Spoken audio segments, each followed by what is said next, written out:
All right, President Trump following through on a campaign promise this week to give parents more options in their child's education.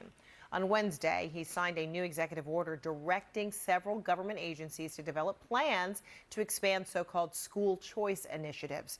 Trump is now directing the Department of Education to issue guidance for states to use federal funding formulas to support K through 12 scholarship programs, while also telling the Education Secretary to prioritize school choice in discretionary grant programs.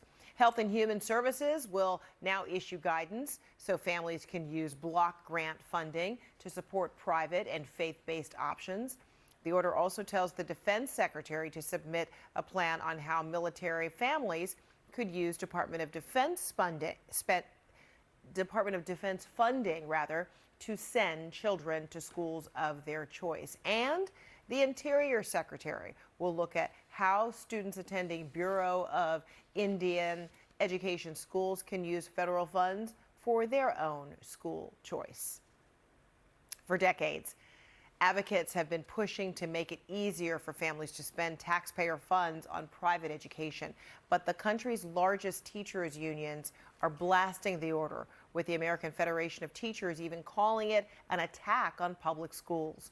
Joining me right now is the president of that union, Randi Weingarten. Randi, great to see you. So what is it about? Great to be with you. Thank you. So what is it about this executive order that you find really potentially harmful? So, because you can't rob from Peter to pay Paul. If you want to create other options, which have been available for kids forever. I mean, when I was growing up, we had parochial schools. I had friends that went to parochial schools. People had scholarships for parochial schools.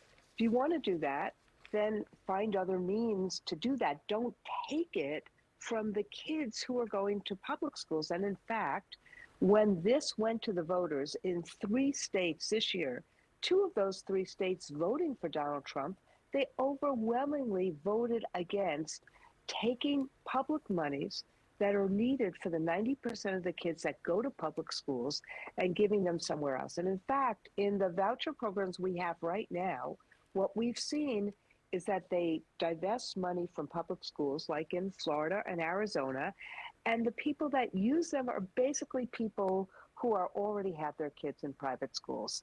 And it basically goes for people who are richer than most of the people in the United States. So we have a lot of evidence about this already, and it's ultimately the school's choice, not the parents' choice. Now, let me also say, we need to make sure that every single public school is a place that parents want their kids to go, and that kids really soar. And those are the things that we in the public school space are working on. And we ask the new president to help us.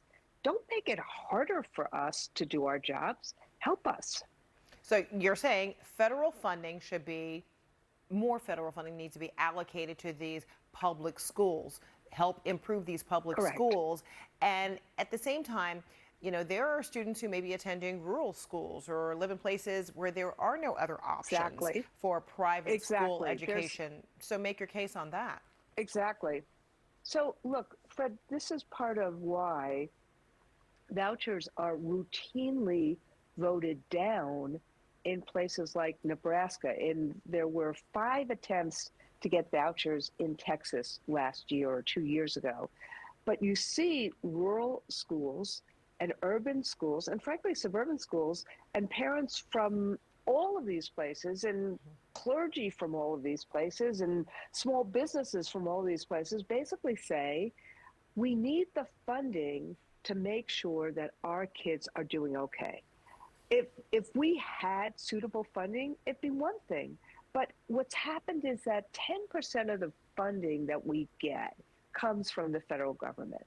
But if you need to, retrofit a rural school to put better ventilation in, and if you want to have career and tech services, if we want to make sure that we have mental health services because of everything that happened with COVID and with disorientation of kids and with smartphones and all of that stuff, you need those services in place. So what's happening is in Arizona and Florida, Yeah. They're taking the services away from kids, and that's why people don't want these programs right now. What they want is for our public schools to be strengthened. Randi Weingarten, thank you so much. So glad you could be with us You're to welcome. help bring that point of view. Appreciate it.